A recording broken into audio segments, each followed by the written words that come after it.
आपल्यातल्या अज्ञानामुळं काही जण ईश्वराला आतमध्ये शोधतात, काही जण बाहेर शोधतात.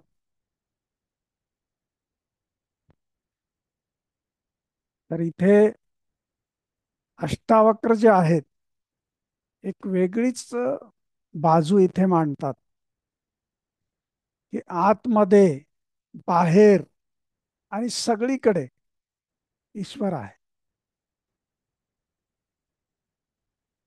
आता काही जण कसे करतात की बाहेर कुठेतरी दूर आहे, ईश्वर आपल्यापेक्षा खूप दूर आहे, असा त्यांचा समज होतो. आणि मग काही जण समजा म्हणलं, कोणी मी म्हणलं की मी ईश्वर आहे, तर मग पाप समजतात. अरे, एवढं मोठं पाप केलं तू, तू स्वतःला ईश्वर समजतोस. तर तिथे अष्टावक्र सांगतात की हे सगळे जण मूर्ख आहेत. तर ईश्वर कुठे आहे? आतमध्ये आहे, बाहेर आहे, सगळीकडे ईश्वर आहे. आता ह्याच्यात होतंय काय? जे आतमध्ये अंतर्यामी ईश्वर मानतात, ते बाहेरच्या जगाला दोष देतात, त्याला नालायक समजतात. आणि जे बाहेर शोधतात ईश्वराला, ते स्वतःला दोष देतात. मी कसा आहे?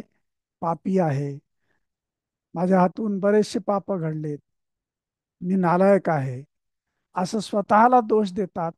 आणि मग बाहेर ईश्वराला कुठेतरी दूर आहे, त्याला माफी मागायला लागतात. तर ह्या ठिकाणी अष्टावक्र काय म्हणतात की ईश्वर आतमध्येच नुसता नाहीये, तर आतमध्येही आहे आणि बाहेरही आहे. फक्त आतमध्ये नाहीये, फक्त बाहेर नाहीये. कारण त्याचं स्वरूप जे आहे ते कसं आहे? सर्वव्यापी आहे. म्हणून तुम्ही संसाराला दोष देऊन ईश्वराची प्राप्ती नाही करू शकत, किंवा स्वतःला दोष देऊन ईश्वराची प्राप्ती नाही करू शकत.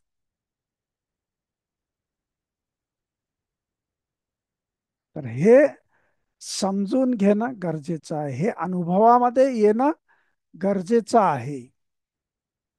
आणि हे जेव्हा समजेल आपल्याला की ईश्वर कसा आहे? सर्वव्यापी आहे. आता तुम्ही आत आहे मानलात, बाहेर नाही म्हणलात, तर त्याचं सर्वव्यापीत्व नाही सिद्ध होणार. बाहेर समजलात, आतमध्ये नाही म्हणलात, तरी पण सर्वव्यापी नाही झाला. त्या घटाचं उदाहरण दिलंय की घटाच्या आतमध्ये म्हणजे कसं आहे? आकाशवत आहे, आत सुद्धा आकाश आहे, बाहेर सुद्धा आकाश आहे. आणि घट नसेल, म्हणजेच तू नसशील, तरीही पण ईश्वर आहे. ईश्वराचं हे स्वरूप आहे. कसं स्वरूप आहे? निराकार आहे, निर्विकल्प आहे.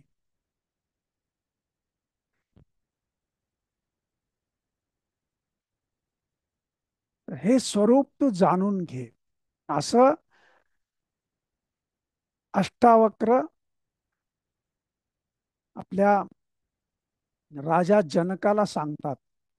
आणि इथे पहिलं प्रकरण जे आहे, त्या प्रकरणाचा शेवट.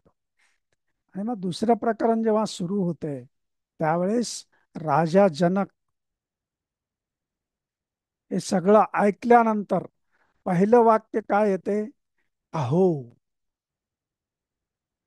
म्हणजेच आतापर्यंत आपण ज्या अज्ञानामध्ये होतो, ती ज्ञानप्राप्ती झाली आपल्याला. तर त्यावेळेस आपल्या तोंडून कसा शब्द येतो? अहो. आणि तो भाषावाचक शब्द नाही आहे, तर ते काय आहे? आपली चेतना जी आहे ती उच्च स्तरावर येते. चेतनावाचक शब्द आहे तो.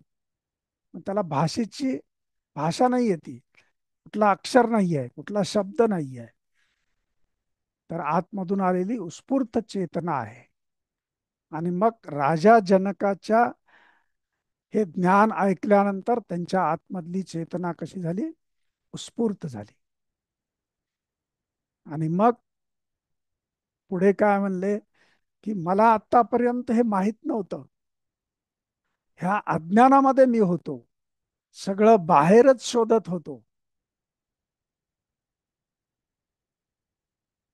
पण मला आत्ता कळालं की हे सर्वव्यापी आहे. आणि माझं स्वरूप कसं आहे, मी निरंजन आहे. म्हणजेच कुठल्याही प्रकारचं मी जे काही केलेलं कर्म आहे, कर्तव्य असेल, जे जे काही केलं असेल, नाही केलं असेल, तर ते मला कुठेही स्पर्श होणार नाही, असं माझं अस्तित्व आहे. निरंजन आहे आणि शांत आहे मी. मी आतापर्यंत शांतता कुठे शोधत होतो? बाहेर शोधत होतो. पण माझ्या आतमध्ये, माझ्या अंतर आत्म्यामध्ये ती शांतता आहे. तर इथे गुरुदेवांनी काय सांगितलं, की आपली जी चेतना आहे, तर चेतनेच्या चतुर्थ स्तरामध्ये ती शांतता आहे. हे मला आत्ता कळालं. आणि मी कसा आहे? बोध मात्र आहे. मी कसा आहे? बोध मात्र आहे. आणि ही जी प्रकृती आहे, ह्या प्रकृतीच्याही पलीकडचं आहे. ही प्रकृती म्हणजे मी नाही आहे, पण माझ्यामध्ये ही प्रकृती आहे.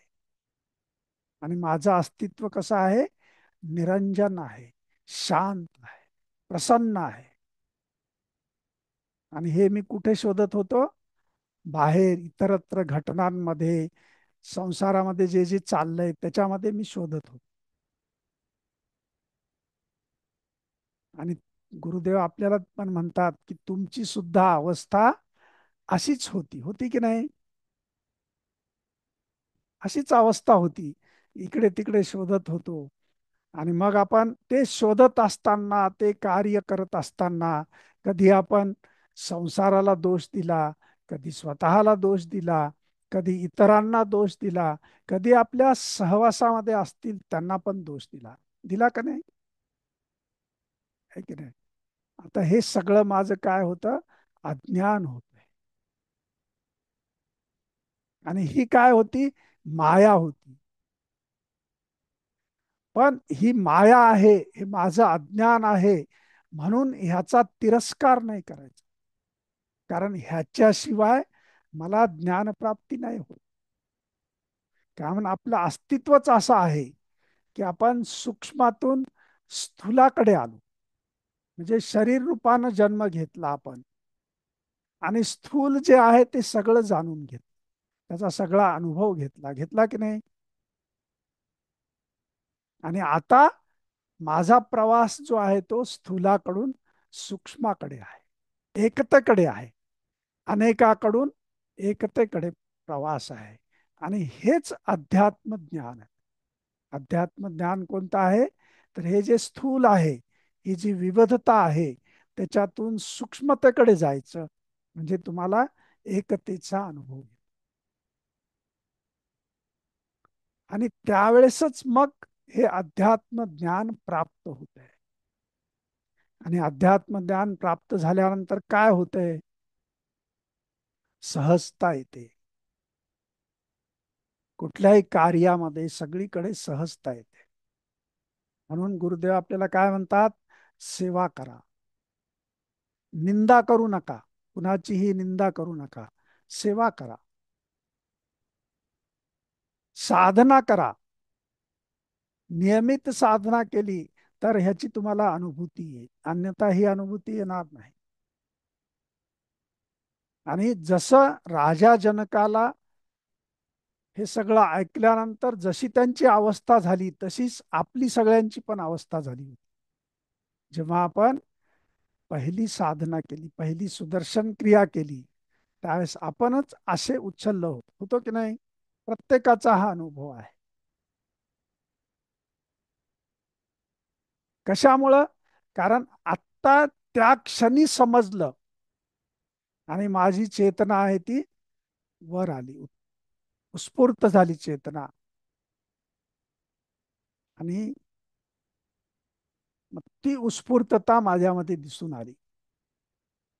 म्हणून आपण काय करायचं? तर ह्या ज्ञानाच्या मध्ये स्थित होण्यासाठी ह्या ज्ञानामध्ये आपण नियमित राहण्यासाठी काय करायला पाहिजे, तर दररोजची साधना करायची, सुदर्शन क्रिया करायची, सेवा करायची. है नाही? सेवेमुळं काय होईल, आपण इतरांना दोष देणार नाही जेव्हा आपण सेवा करतो त्यावेळेस. आहे की नाही? आणि साधनेमुळे काय होईल, की आपल्यातलं जे अज्ञान आहे, जे आपण समजत होतो अज्ञान, तर ते सगळं अज्ञान दूर होईल. आपल्यातला अहंकार निघून जाईल आणि आपली जी वाटचाल आहे ती कुठे होईल, एकतेकडे, सूक्ष्मतेकडे जाऊ.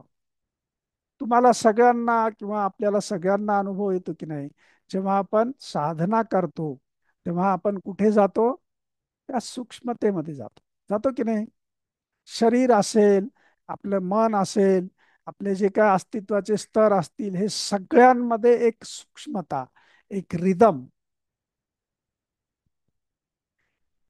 एकतेचा अनुभव आपल्याला येतो. म्हणून गुरुदेव आपल्याला काय म्हणतात माहिती का, की तुम्ही विश्राम स्थितीमध्ये राहा. आणि त्याचं उदाहरण सांगत असताना गुरुदेव आपल्याला काय सांगतात, जेव्हा तुम्ही सुदर्शन क्रिया करता आणि सुदर्शन क्रियेची प्रक्रिया झाल्यानंतर जेव्हा तुम्ही विश्राम स्थितीमध्ये जाता, तर त्यावेळेस काय होतंय, ह्या सूक्ष्मतेची अनुभूती येते आपल्याला.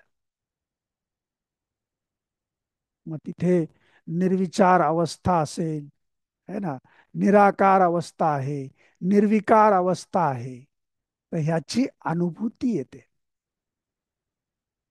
जिथे दोन आहेत तिथे हा अनुभव येत नाही. जिथे एक आहेत तिथे हा अनुभव येतो. आणि हे आपण दाखवू शकत नाही.